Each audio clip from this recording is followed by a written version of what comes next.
الشواهد في كذبها كالسلطة على يعني الجهات الخارجية التي يسألونها بعض الانتهاكات وبعض التجاوزات، إمعانها في التضييق إلى درجة أنهم يحاسبون أحيانا المنظمين إلى المسيرات بأن يقولوا كيف تقول الشعب أساس الشعبية. الله أكبر، شلون يقولون الله أكبر؟ تخيلوا يعني وقت اللي يجون يتكلمون 20 طبعا يعني اللي هو شعار رسم محمد أو اختيار الخليفة، هذا يعتبر من المحرمات. يعني ليش يقولون قد يكون نحن سياسيين ويعني لا يليق بنا أبدا، لأن الآخرين يتكلمون عن أنكم يجب أن لا تمارسوا دور التحريض. احنا قضيتنا كبيرة جدا أن هناك نظاما فاسدا وأن هناك نظاما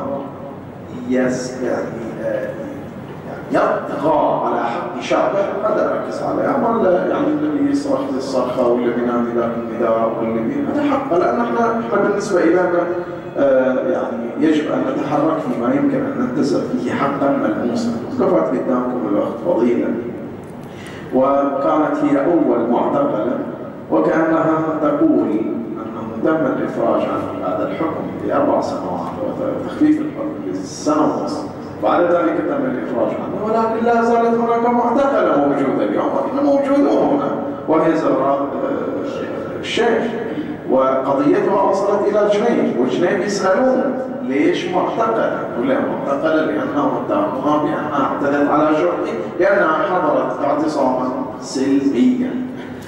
هذا الواقع الذي تريد السلطة له أن يكون خانقا أكثر من هذه الحالة الخانقة ليكون في صالحها، لأنها لا تتعاطى مع 50 شخص أو مع منظمة أو مع جماعة أو مع قبيلة أو مع عائلة، مع شعب.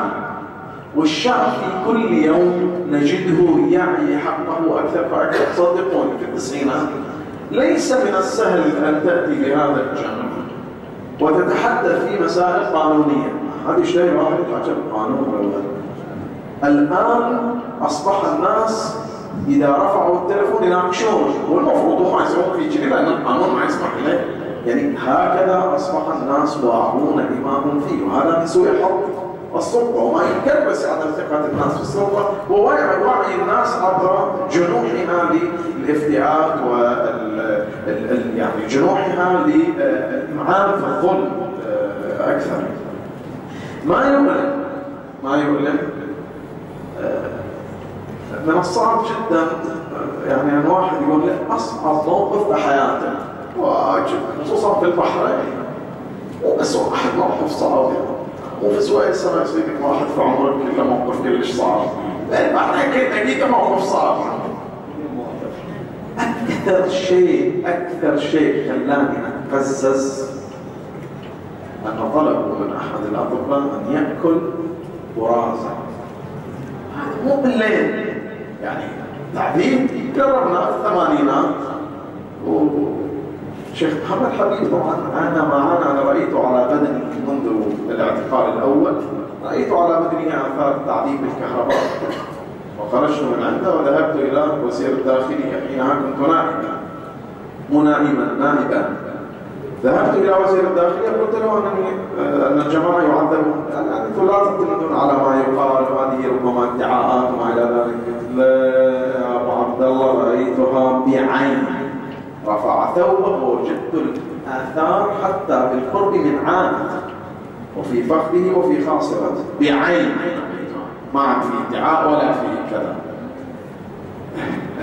فكيف يقال بأنه لا يوجد تعذيب وما إلى ذلك؟ هذا السؤال الذي سألتني عنه أي شيء، هذا ما أستقدره أن يطلب من إنسان أن يأكل براسه. هذا فيه أمر خطير، هذا مو مطلوب منك أن تعترف. التعذيب إما يكون لتعترف بأمر أو لتدلي بمعلومة حتى يستفيد منها المحقق.